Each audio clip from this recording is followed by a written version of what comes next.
In the summer of 2023, South Los Angeles experienced a series of events that shook even those hardened by decades of street politics. Two long-standing members of Florencia 13, one of the city's most powerful organizations, were taken out within weeks of each other. What stunned the community wasn't just the fact of their deaths, but who was behind them. These weren't rival attacks. They weren't outsiders trying to muscle in.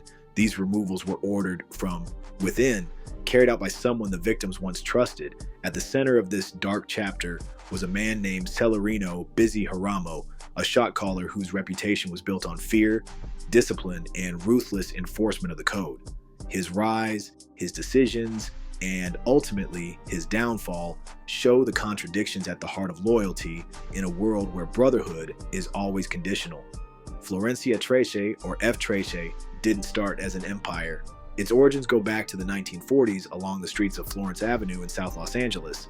In those years, Mexican-American youths banded together to protect themselves in neighborhoods where racial tension and poverty made everyday survival uncertain.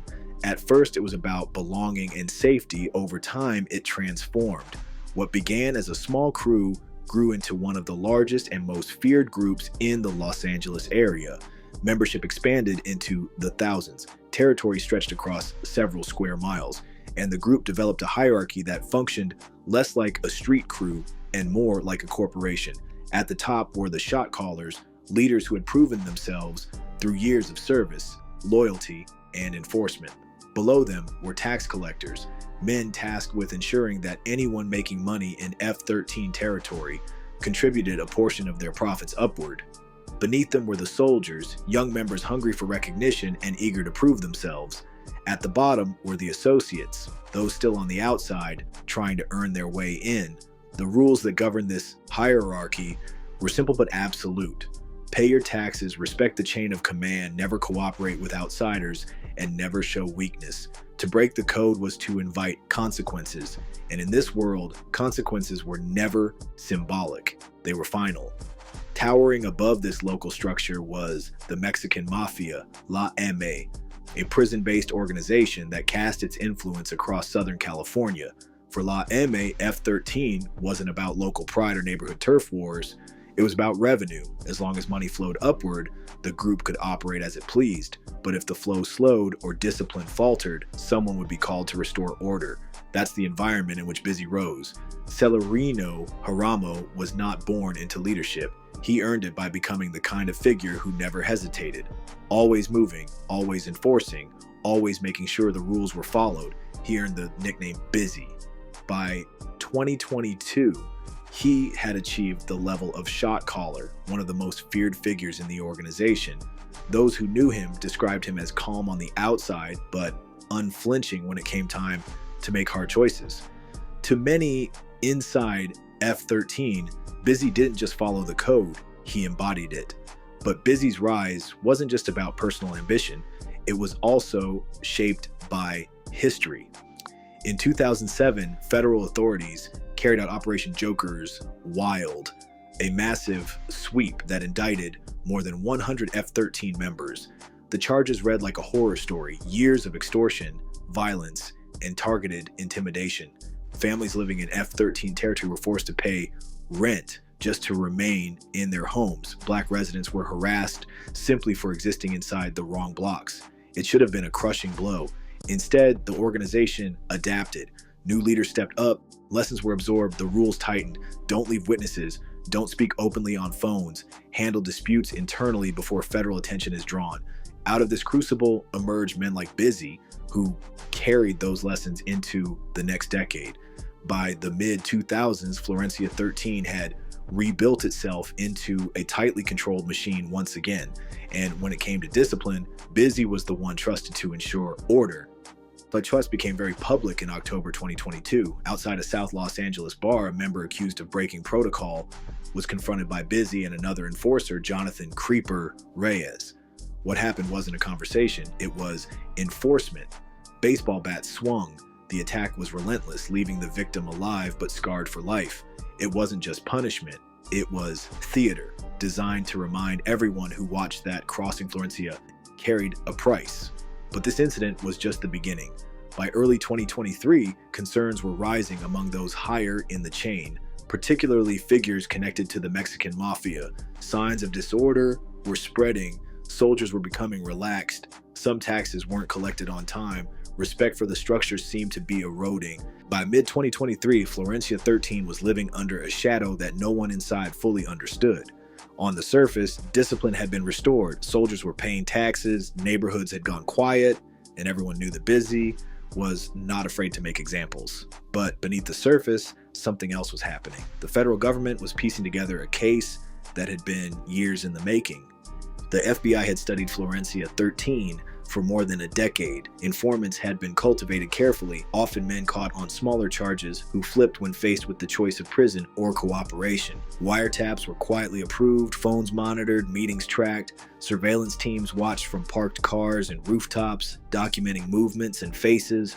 The goal wasn't to stop small crimes, it was to understand the structure, to map the hierarchy, and to eventually build a RICO case strong enough to bring the entire machine down. RICO, the Racketeer Influenced and Corrupt Organizations Act, was designed for cases like this. Unlike traditional charges, it didn't require prosecutors to prove who pulled the trigger or swung the bat. They only had to prove that a person was part of an organization that carried out crimes to further its goals. With its corporate-like hierarchy of shot callers, collectors, soldiers, and associates, Florencia 13 was practically tailor-made for RICO, and Bizzy, by acting as judge, jury, and executioner, had given prosecutors exactly the narrative they needed. To federal investigators, the violent summer of 2023 was not random. It was evidence of an organized enterprise maintaining control through fear. Every time Bizzy enforced the code, it strengthened the argument that this was not just a street gang, it was a criminal organization. What Bizzy saw as discipline, the FBI saw as proof. And by July 2023, when the second soldier was removed, they had everything they needed. For a year, they waited quietly, tightening the net. Witnesses were placed in protective custody, testimony was collected, phone records were cross-referenced, meetings in cars, thought to be private, were documented with audio. Informants, some motivated by fear and others by desperation, filled in the blanks. Every piece of evidence built on the last until the picture was complete. Then, in August 2024, the hammer fell. Before dawn, South Los Angeles erupted in coordinated raids. Federal agents in tactical gear, supported by local law enforcement, hit dozens of locations at once. Doors were smashed open, flashbangs exploded in living rooms. Suspects were dragged from their beds. In a single morning, 37 members of Florencia 13 were indicted. More than 20 were arrested on the spot. 6 were already in custody on other charges. 8 more were declared fugitives, their faces soon appearing on wanted posters across the city. The scope of the raids was massive. For neighbors who had grown used to living under Florencia's shadow, the sight was unforgettable. Streets filled with armored trucks, helicopters hovering overhead, entire blocks locked down by law enforcement. For law enforcement officials, it was the culmination of years of work. For F-13, it was an earthquake. What the authorities found during the raids painted a picture of an organization that was far more than a neighborhood gang. Over 20 pounds of methamphetamine, along with significant amounts of other controlled substances, were seized. Stacks of cash, around $70,000 in all, were recovered, along with ledgers that documented the flow of money. 25 firearms were pulled from houses, cars, and hidden compartments. Some were registered, most were not. Several had their serial numbers filed off. Ballistics later connected a few of them to unsolved shootings going back years. But the most important evidence wasn't the drugs, the cash, or even the guns. It was the paperwork. In the federal indictment, Bizzy's name appeared again and again. The October 2022 bar assault, the June 2023 removal of a veteran member, the July 2023 removal of another soldier. Each event was backed by testimony, surveillance, phone records, and physical evidence. Every act Bizzy had carried out to maintain control was now being used to prove he was part of a criminal enterprise. For prosecutors, it was exactly the story they needed to tell. The October 2022 assault showed how Bizzy made examples of those who broke rules. The June 2023 removal showed that even long-time veterans weren't safe. The July 2023 killing of another soldier proved that the fear was systematic. To the FBI, this wasn't a collection of isolated acts. It was organized crime in action, and Bizzy was the key enforcer. Law enforcement celebrated the operation as a major victory. Press conferences were held. Politicians praised the results. Officials promised safer neighborhoods, and for a brief moment, residents felt relief. The reign of fear seemed broken. The climate had shifted. But for those who had lived through cycles like this before, the relief was tempered by experience. Removing leaders doesn't dismantle the structure, it creates a vacuum.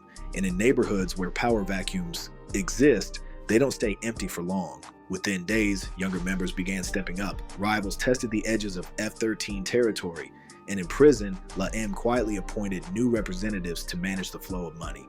The arrests hurt, but they didn't kill the organization. For families in South Los Angeles, little felt permanent.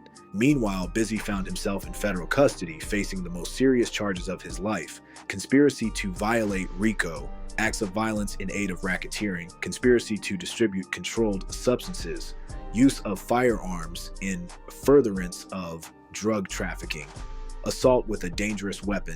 Each charge carried decades. Stacked together, they added up to the possibility of life behind bars. His defense tried to argue that he was a product of his environment, a soldier following orders, someone shaped by poverty and limited opportunity, and there was truth to that picture, but the weight of evidence was overwhelming. In the federal system, conviction rates are notoriously high, often over 90%. For Bizzy, the outcome looked grim. What's striking about this story is the paradox it reveals. Bizzy believed he was preserving Florencia 13 by enforcing its rules. He thought that by removing members who broke the code, he was protecting the structure. Instead, those very actions gave prosecutors the evidence they needed to dismantle it. Every time he thought he was showing strength, he was leaving behind a trail of evidence. Fear became the very thing that brought him down. Yet the cycle didn't end with his arrest. The organization moved forward. New names began to replace old ones. Taxes continued to be collected. Soldiers continued to patrol neighborhoods. Families continued to live in fear. And in communities where opportunities are scarce, new recruits continued to be drawn in. For the families of the men who were removed, the pain was personal and lasting. The veteran member who was taken out in June left behind a mother who still struggles to understand why. The soldier removed in July had friends who said he was trying to change, trying to find a way out. For them, the tragedy is compounded by the silence that surrounds it. Society rarely mourns men who fall inside organizations like F-13. Their families are left to grieve quietly, caught between shame, stigma, and sorrow. And for the community at large, the trauma spreads outward. Children growing up in neighborhoods under Florencia inherit fear before they even understand it. Parents live with constant anxiety, knowing that safety can never be guaranteed. Entire blocks carry the weight of years of intimidation. And even when law enforcement claims victory, residents know the cycle is far from over. As Bizzy sat in federal custody awaiting trial, the reality of his situation began to set in. For years, he had believed he was untouchable. His authority came from the code, his power from fear, and his protection from the structure of Florencia 13 and the backing of La M. Now stripped of the streets and facing federal charges, all that power was reduced to court dates, discovery files, and the long wait inside a holding facility. To understand Bizzy, you have to understand the mindset of an enforcer. He didn't see himself as a criminal in the way outsiders did. In his eyes, he was maintaining order. Every assault, every removal, every act of intimidation was not random violence, but policy enforcement. He believed in the organization the way others believe in religion or nation. Florencia 13 gave him identity, family, and purpose. The gang was bigger than any individual, including himself. So when the higher structure demanded blood, he delivered it, not reluctantly, but willingly. In his worldview, refusing to carry out an order would have been weakness, and in that world, weakness was a death sentence. The brutal mathematics of survival meant that even killing longtime brothers became an act of self-preservation. That's the paradox of loyalty inside groups like F-13. Violence meant to preserve the structure ultimately undermines it. Every killing, every beating, every enforcement action creates new enemies, not only on the outside, but within. Families grow resentful, soldiers grow paranoid, associates start looking for exits. The very acts meant to secure discipline sow the seeds of collapse. For Bizzy, the murders of 2023 felt like necessary corrections, but in practice they gave the federal government exactly what it needed. Each act was documented, tied into the larger narrative of organized crime, and stacked into a case so strong it would be nearly impossible to beat. His cure for disorder became the disease that dismantled his empire. But while Bizzy's fate seemed sealed, the story on the ground was more complicated. The raids had removed a large portion of Florencia's leadership, but the gang did not dissolve. Territory still needed to be defended. Taxes still needed to be collected. And young recruits still saw the gang as their best option in neighborhoods where opportunity was scarce. For residents, the federal operation brought temporary relief, but no permanent solution. Yes, the raids took dangerous men off the streets. Yes, lives were likely saved by removing guns and drugs. But in South Los Angeles, power vacuums rarely last long. Within weeks, new faces stepped into the roles of the old. New shot callers emerged, eager to prove themselves. Rival gangs tested the edges of F-13's territory, and skirmishes broke out in pockets that had been quiet for months. The cycle began again. Meanwhile, the families of the men who were removed struggled with private grief. The veteran member killed in June left behind children who would grow up without a father. The soldier taken out in July had friends who said he was trying to change, trying to find a way out. In Florencia's world, wanting out is often treated as betrayal. Blood in, blood out. The phrase is more than just words. For these families, mourning came with silence and stigma. Society rarely acknowledges their loss, and yet their pain is as real as any other. The community itself carries scars that can't be measured in crime stats or court records. Children grow up under constant stress, developing trauma responses before they even understand what danger is. Mothers suffer anxiety, always bracing for the sound of sirens or phone calls in the night. Fathers feel powerless to shield their families from forces far beyond their control. Even when law enforcement calls an operation a victory, neighborhoods remain trapped in cycles of fear. The paradox runs deeper. Every time an enforcer, like Bizzy, is removed, another eventually takes his place. The structure bends but does not break. The organization adapts just as it has for decades. Federal operations cut off the visible head, but the roots remain. And unless something changes in the conditions that create new recruits, the cycle spins endlessly. At its core, Bizzy's story is about power and survival. He chose to be feared rather than forgotten, to deliver violence rather than receive it, and for a time it worked. He rose through the ranks, commanded respect, and wielded influence in the neighborhoods where others had none. In a world that told him he was nobody, Florencia 13 made him somebody. But that power was always an illusion borrowed from forces larger than himself. When the federal government moved in, the illusion collapsed. His violence became evidence. His authority became liability. And the organization he gave everything to moved forward without him, already replacing his name with another. For the younger generation watching, the lesson is unclear. On one hand, they see the downfall, Bizzy facing life in prison, his allies indicted, his name dragged through court filings. On the other hand, they still see the allure, the money, the reputation, the family identity the gang provides. For a 13-year-old kid in South LA, facing poverty, broken schools, and limited opportunities, the promise of belonging can still outweigh the risk of eventual prison. And that is why the cycle continues, because while law enforcement can target leaders and disrupt operations, the root causes remain. Until communities are offered real alternatives, jobs, education, stability, identity, the gangs will always find new recruits. The story of Bizzy will repeat with different names and faces generation after generation. As Bizzy's trial approached, his defense team began shaping their argument.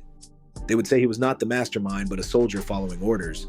They would claim the true architects of the violence were higher up, the Mexican mafia members directing things from inside prison. They would present him not as a cold enforcer, but as another casualty of poverty, of circumstance, of a system that offered no real options. There's some truth in that. Bizzy, like so many others, grew up in a world where gangs weren't an abstract choice, but an everyday reality. He didn't stumble into Florencia 13 by accident.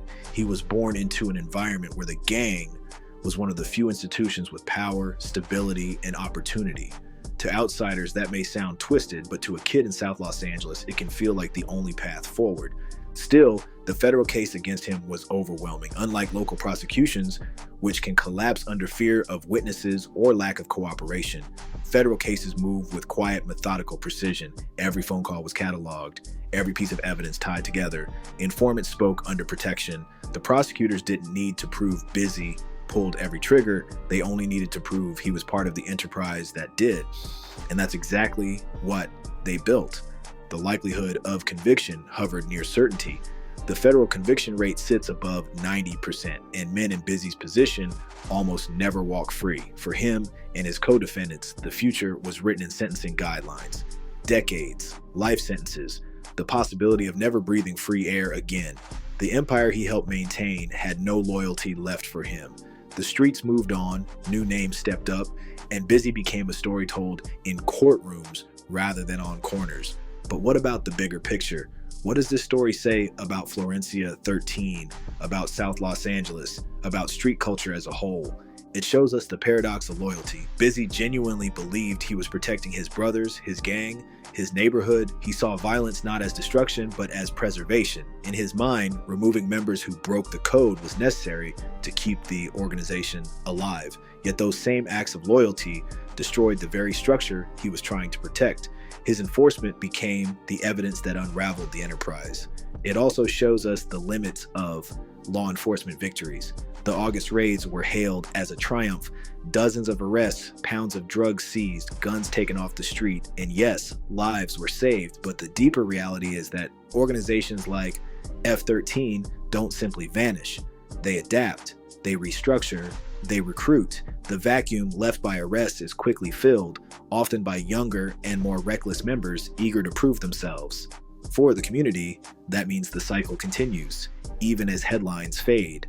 And then there are the families, the silent casualties rarely mentioned in press releases, the mothers who bury sons, the children who grow up without fathers, the girlfriends left to grieve alone. For them, there's no neat ending.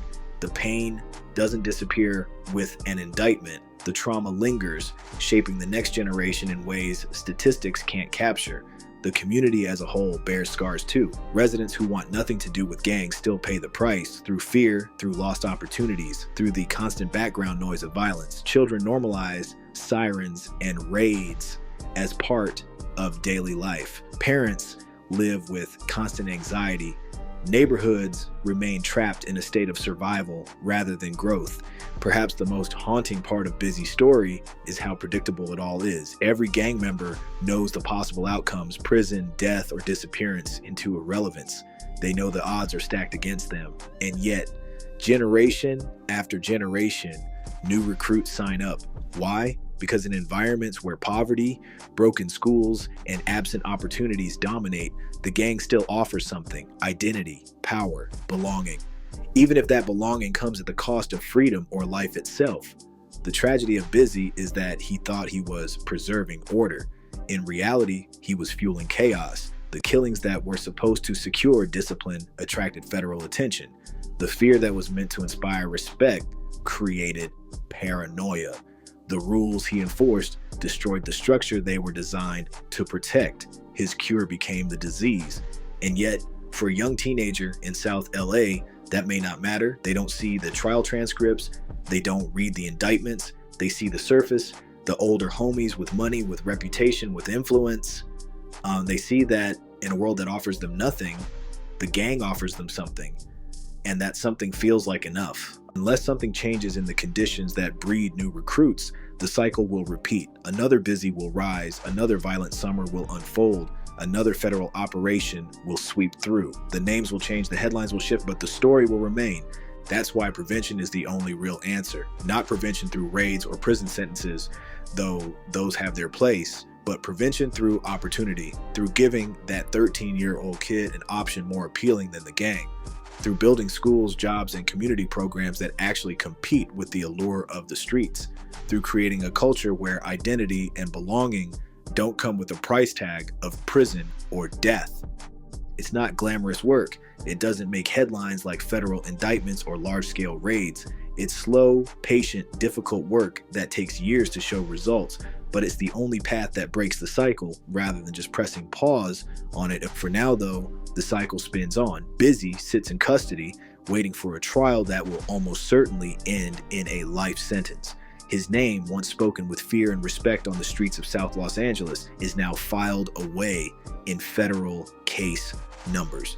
His brothers, the ones he thought he was protecting, have moved on. His organization continues, reshaped but not destroyed. The community continues too, bearing the scars of his reign and the weight of the violence that shaped it. Families mourn, children adapt, streets return to their brutal normal, and somewhere in those same neighborhoods, a teenager is making choices that will shape his life. Choices between school and the streets, between invisibility and influence, between being a victim and becoming an enforcer. The story of Bizzy isn't just a past event, it's a preview of futures still being written. In the end, the downfall of Celerino Bizzy Jaramillo isn't just the story of one man, it's the story of the system that created him, the organization that empowered him, and the community that suffered under him. It's a story of loyalty twisted into violence, of power built on fear, of cycles that repeat until something fundamental changes. And until that change comes, the streets remain, the code continues, and the cycle spins on. That's the breakdown. I would ask you, please like, comment, and subscribe, and don't forget to ring that bell for notifications. More stories coming soon. Until then, watch your step and respect the streets.